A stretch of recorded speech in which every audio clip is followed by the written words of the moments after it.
This week for this Friday's video. Happy Easter to everybody out there who celebrated yesterday, and have an awesome beginning of your week. I will see you right back here for the next one. Peace.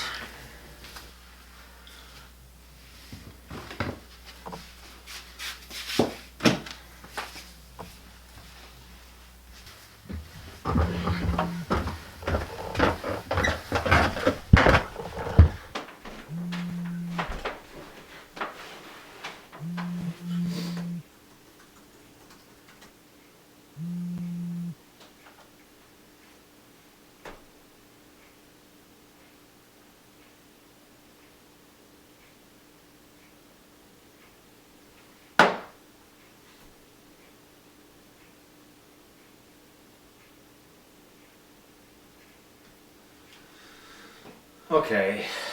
God, yeah, damn nap.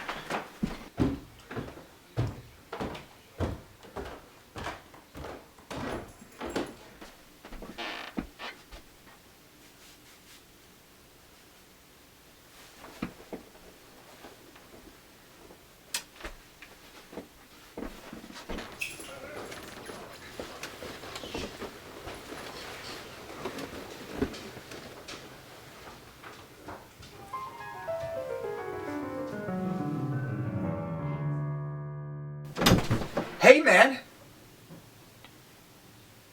You gonna make those croissants? Why are you in my room? Can you leave, please? I am a god, so hurry up with my damn massage in a French-ass restaurant. Hurry up with my damn croissants. I am a god.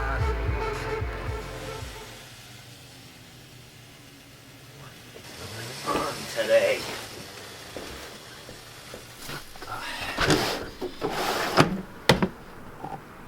Want help? Oh, are you kidding me? What the hell? Hey Dave, I made some pasta. It's on the table if you want it.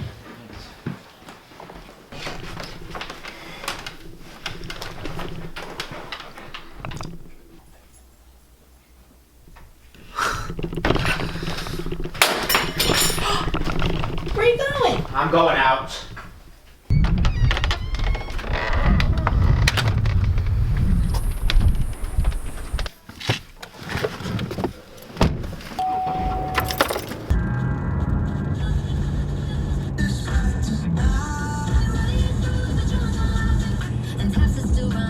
In other news, local YouTuber Seymour still refuses to be the chocolate croissant.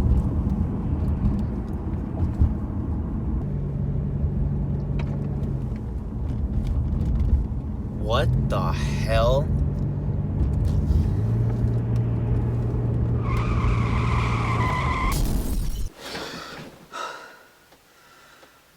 I gotta do these things, man. Oh my god. I give up. You guys win. It is time to make some chocolate croissants.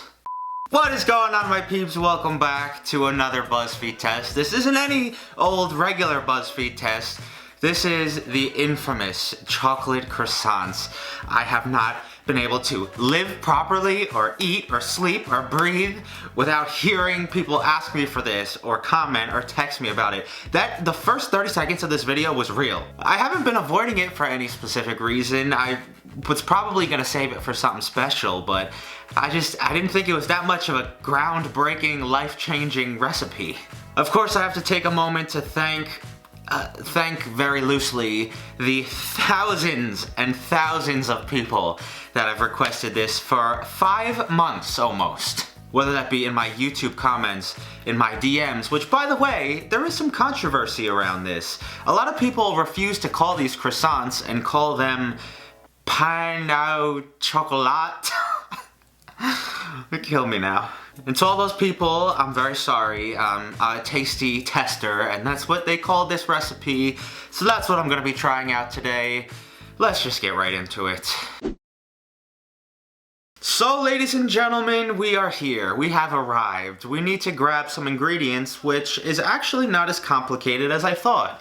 is just some flour and butter, some warm water and salt. I got 3 different types of chocolate. I haven't decided which one I'm going to use yet. Some milk, some active dry yeast, and a little bit of sugar. Before we go any further, major shout outs to Alex on Tasty's team who did the Behind the Tasty video. She's probably my favorite BuzzFeed creator, or at least top 3. She's hilarious, she's dedicated like me, and I don't know that I would have put 8 days into this recipe, so major props to you, Alex. So let us begin. In a bowl, I grabbed 4 cups of flour that I sifted out quickly. To that I added some water and milk, a little bit of sugar, that salt, and a packet of yeast. To finish it off, I tossed in 3 tablespoons of softened butter and began to start mixing, and it did not take very long to realize that this was gonna be way too dry. Already off to a fantastic start. I had to add, I think, another 1/8 to 1/4 cup of water to get this to form together at all.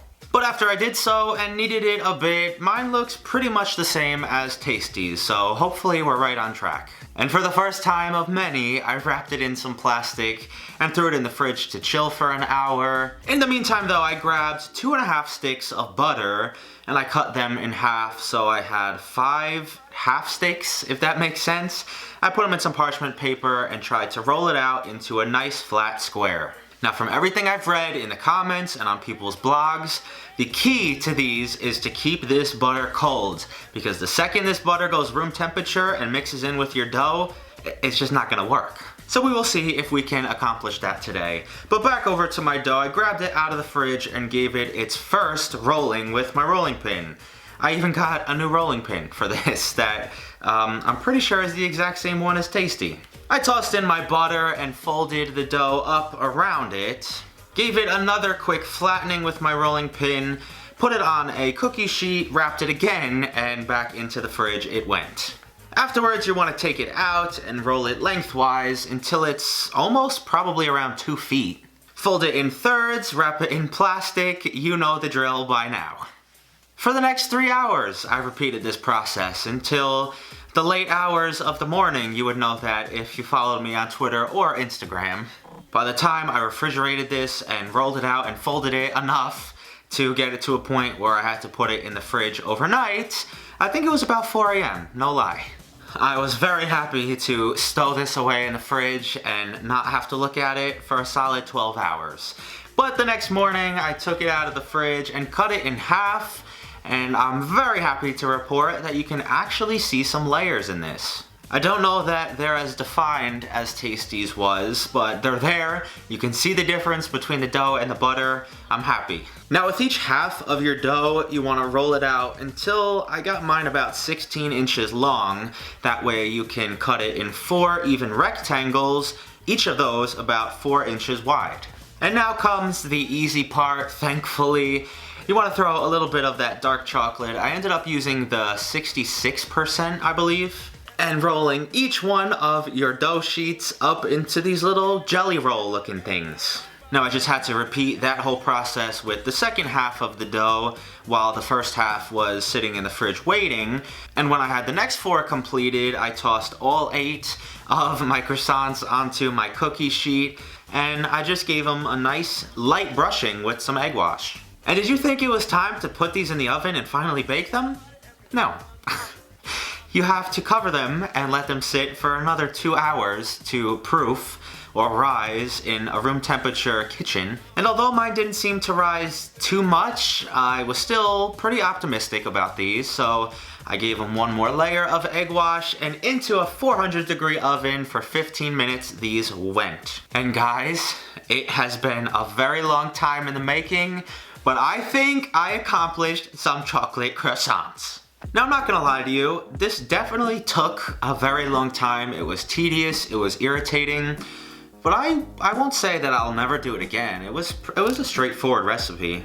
You can kind of get like a really good idea of the layering right at the end there, if it's even focused. It also kind of smells a little bit like a hot pretzel. Maybe that's the egg wash on top. Here we go.